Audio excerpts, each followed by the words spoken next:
નમસ્કાર દોસ્તો, સ્વાગત છે આપ સર્વનું તમારી પોતાની YouTube channel ocean coaching classes પર। મિત્રો, ધોરણ 8ની સામાજિક વિજ્ઞાન વિષયની જે સ્વ અધ્યયન પોથી છે 2025-26ની તે આવી ચૂકી છે અને આ સ્વ અધ્યયન પોથીનો જે ભાગ 3 છે તેમાં આપણને આપેલો છે પાઠ નંબર 3 ભારતનો પ્રથમ સ્વાતંત્ર્ય સંગ્રામ। તેનું સચોટ અને સંપૂર્ણ સોલ્યુશન આપણે આ વિડીયોની અંદર જોવાના છે। મિત્રો, આપણી આ ચેનલ ઉપર ધોરણ 8ની આ જે સ્વ અધ્યયન પોથી છે તેના દરેક ભાગના સંપૂર્ણ સોલ્યુશનના વિડીયો અને પીડીએફ મુકાઈ ચૂકી છે અને ખાસ મહત્વની વાત એ છે કે હવે તમે આ પીડીએફની સોલ્યુશન જે છે તે વોટ્સઅપ પર પણ મેળવી શકો છો અને વોટ્સઅપ પર પીડીએફ મેળવવા માટે સંપર્ક કરી શકો છો 7046222254 નંબર ઉપર। આપણા વોટ્સઅપ ગ્રુપમાં પણ જોડાઈ જજો જેથી કરીને આવનારા તમામ વિડીયો અને પીડીએફની લિંક તમને વોટ્સઅપ પર પ્રાપ્ત થતી રહે।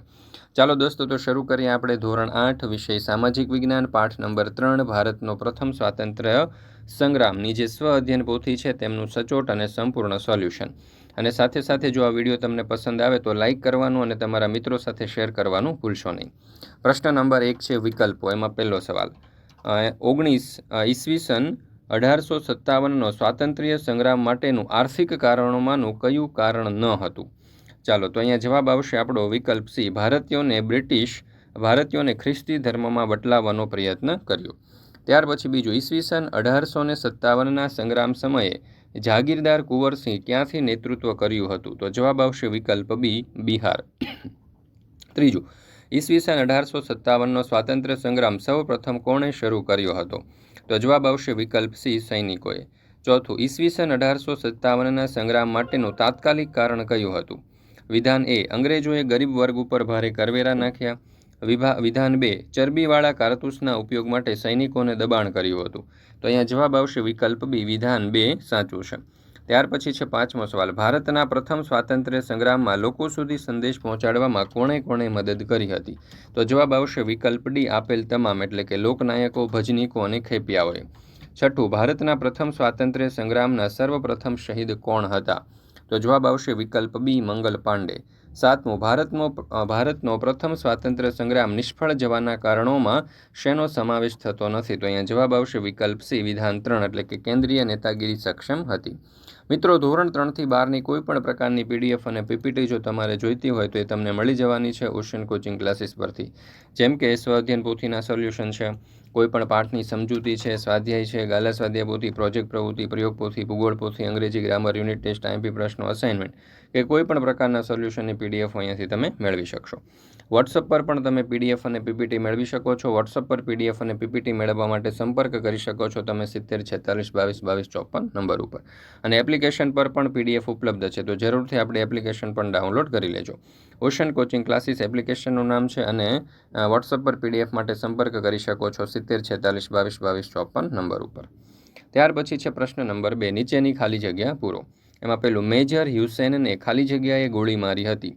તો જવાબ આવશે મંગલ પાંડેએ। બીજું, સિપાહીઓએ ખાલી જગ્યા કારતૂસ વાપરવાનો ઇનકાર કર્યો હતો? તો જવાબ આવશે ચરબીવાળી। ત્રીજું, ખાલસા નીતિ ખાલી જગ્યાએ અમલમાં મૂકી હતી? તો જવાબ આવશે લોર્ડ ડેલહાઉસી। ચોથું, મહીસાગર જિલ્લાના ખાલી જગ્યાના આદિવાસીઓએ આ સંગ્રામમાં ભાગ લીધો હતો? તો જવાબ આવશે પાંડરવાડા। ત્યાર પછી છે પ્રશ્ન નંબર 3, નીચેના વિધાન ખરા છે કે ખોટા તે જણાવો। પહેલું, સૈનિકોની માન્યતા મુજબ એનફિલ્ડ રાઇફલની કારતૂસમાં ગાય અને ડુક્કરની ચરબીનો ઉપયોગ થયેલો હતો? તો જવાબ આવશે સાચું। બીજું, મેરઠના સૈનિકોએ અંગ્રેજો પાસે દિલ્હી જીતી લીધું હતું? તો સાચું। ત્રીજું, વેલેસ્લીએ સહાયકારી યોજના અમલમાં મૂકી હતી? તો સાચું। ચોથું, અંગ્રેજો ભારતીયોને વહીવટમાં ઉચ્ચ સ્થાનો ઉપર નિમણૂક કરતા હતા?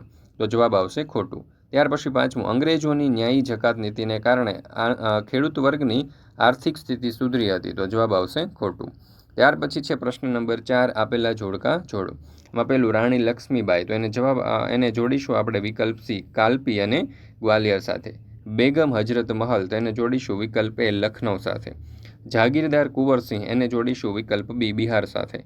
નાના સાહેબ પેશવાને આપણે જોડીશું વિકલ્પ એફ, કાનપુર સાથે અને બહાદુર શાહ બીજાને આપણે જોડીશું વિકલ્પ ઈ, દિલ્હી સાથે। ત્યાર પછી છે પ્રશ્ન નંબર 5, નીચે આપેલા વિધાનોમાંથી ખોટો શબ્દ છે કે એને વિધાન ફરીથી લખો।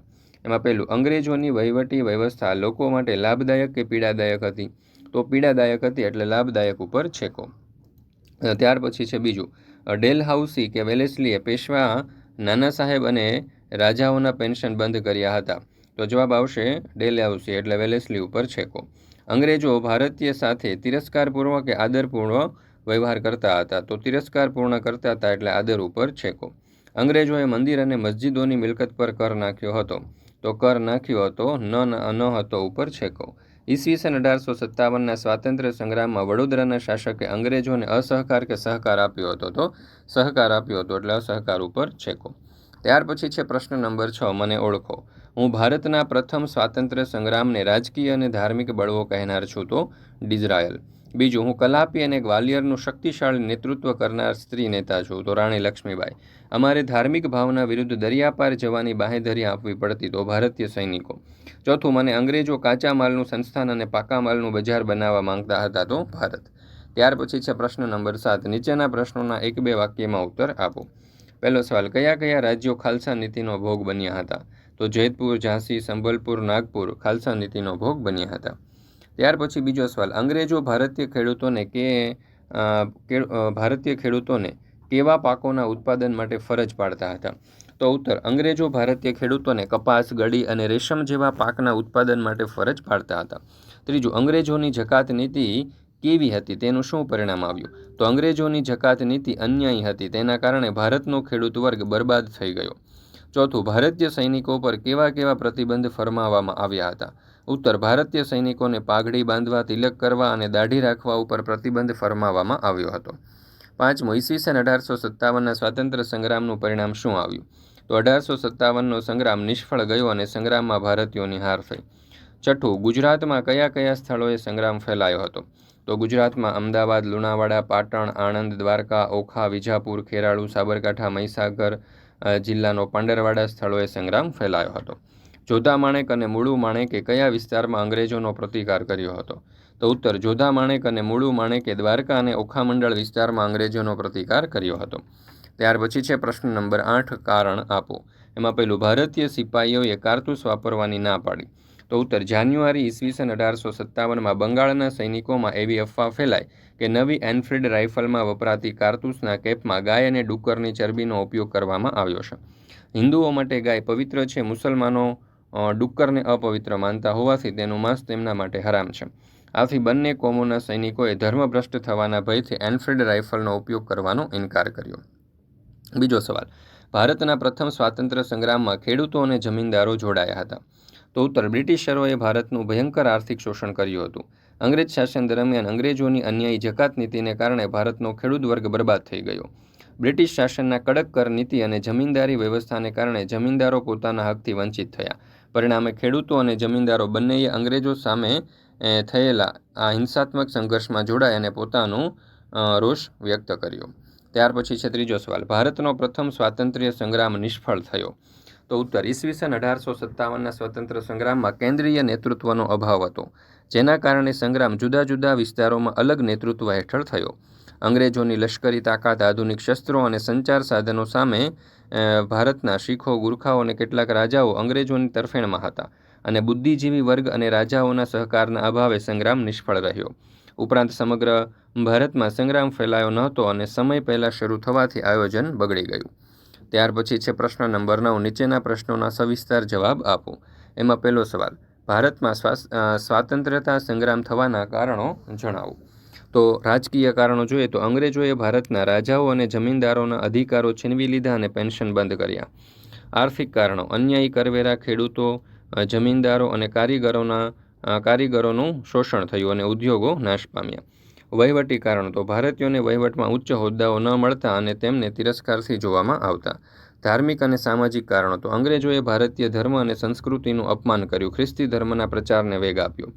લશ્કરી કારણો, સૈનિકો પર ભેદભાવભર્યું વર્તન, ઓછો પગાર અને ધાર્મિક લાગણીઓનું અપમાન થયું.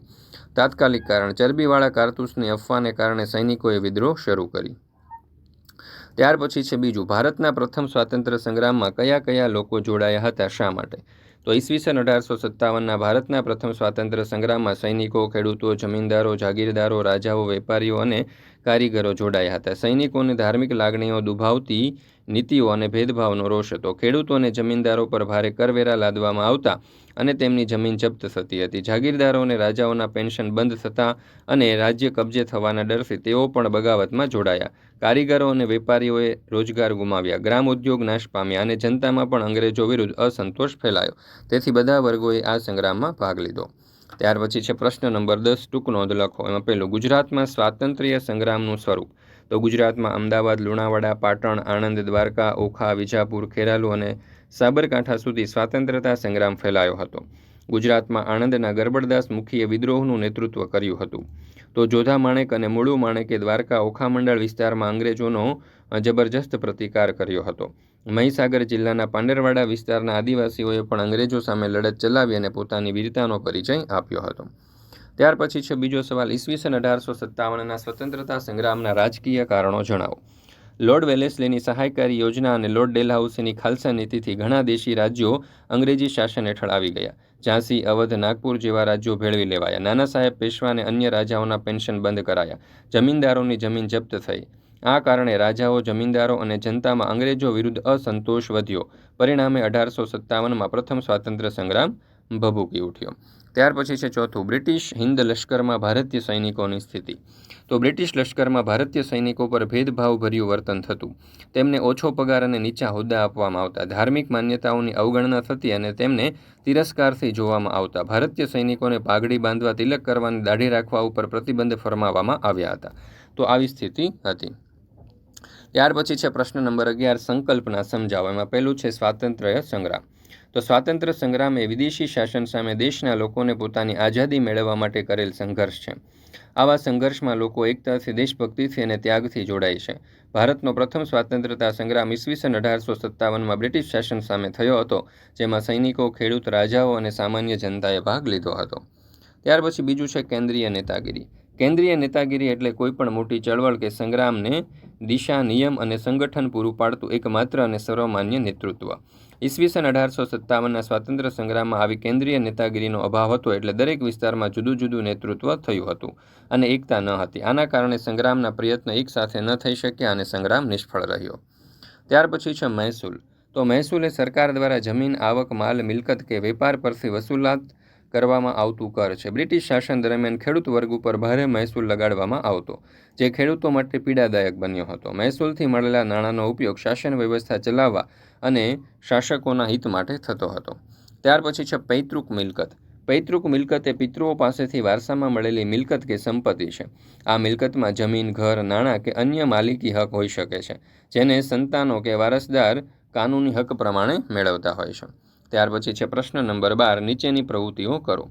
પહેલું, તમારા ગામ કે નજીકના વિસ્તારના સ્વાતંત્ર્ય સેનાનીની પરિવારની મુલાકાત લઈ તેઓના યોગદાન વિશે નોંધ કરો. તો મેં મારા ગામ નજીકના ક્ષેત્રમાં રહેલા સ્વતંત્ર સેનાની શ્રી રમણલાલભાઈ પટેલના પરિવારની મુલાકાત લીધી. તેમના પુત્રશ્રીએ જણાવ્યું કે રમણલાલભાઈએ ઈસવીસન 1942ની હિન્દ છોડો ચળવળમાં ભાગ લીધો હતો અને અંગ્રેજોની વિરુદ્ધ નારાબાજી માટે જેલ પણ ભોગવી હતી. તેઓએ યુવાનોમાં રાષ્ટ્રપ્રેમ જગાવ્યો હતો. તેમનું યોગદાન ગામના ઇતિહાસમાં ગૌરવરૂપ ગણાય છે. આ મુલાકાતથી મને દેશભક્તિનો ભાવ વધ્યો અને સમાજ માટે કંઈક સારું કરવાની પ્રેરણા મળી. ત્યાર પછી છે બીજું, તમે ભારતના પ્રથમ સ્વાતંત્ર્ય સંગ્રામમાં કોઈ વિસ્તારનું નેતૃત્વ કરો છો, તો તેને સફળ બનાવવા તમે કેવા પ્રયત્ન કરશો તેની નોંધ કરો. તો ઉત્તર, જો હું ભારતના પ્રથમ સ્વાતંત્ર્ય સંગ્રામમાં કોઈ વિસ્તારનું નેતૃત્વ કરું તો હું પહેલાં લોકોમાં એકતા અને રાષ્ટ્રભક્તિ જગાવું. હું ગામડા સુધી સંદેશો પહોંચાડી અને લોકોને જાગૃત કરું અને સૈનિકો, ખેડૂતો, કારીગરો અને રાજાઓને એક મંચ ઉપર લાવવાનો પ્રયાસ કરું. હું શસ્ત્રો, રાશન અને ગુપ્ત સંદેશાવહન માટે જથ્થો એકત્રિત કરત અને શત્રુની ચાલાકીઓ સામે રક્ષણ મેળવવા વ્યૂહરચના તૈયાર કરત. આમ સંગઠન, એકતા અને રાષ્ટ્રહિતના મંતવ્યો દ્વારા સંગ્રામને સફળ બનાવવાનો પ્રયત્ન કરત. મિત્રો, ધોરણ 3થી 10ની કોઈપણ પ્રકારની જે નવી સ્વ-અધ્યયન પોથીઓ આવી છે, તે નવી સ્વ-અધ્યયન પોથીઓના સંપૂર્ણ સોલ્યુશનના વિડીયો અને પીડીએફ આપણી ચેનલ ઉપર મુકાઈ ચૂકી છે. જો પીડીએફ તમારે વોટ્સઅપ પર જોઈતી હોય તો તમને નંબર આપેલો છે 7046222254. આ નંબર ઉપર તમે કોન્ટેક્ટ કરી, સંપર્ક કરી અને આ વોટ્સઅપની જે પીડીએફ છે એ તમે તમારા વોટ્સઅપ પર આ જે પીડીએફ છે તમે વોટ્સઅપ પર મેળવી શકો છો. અથવા તો આપણી એપ્લિકેશનનું નામ છે ઓશન કોચિંગ ક્લાસીસ. આ એપ્લિકેશન તમે ડાઉનલોડ કરી અહીંયાથી પણ આ સ્વ-અધ્યયન પોથીના સોલ્યુશનની પીડીએફનો અભ્યાસ કરી શકો છો. મિત્રો, આ જે પીડીએફ છે તે અવશ્ય મેળવી લેજો. તમારી પરીક્ષાની તૈયારી માટે તમને ખૂબ જ ઉપયોગી થશે.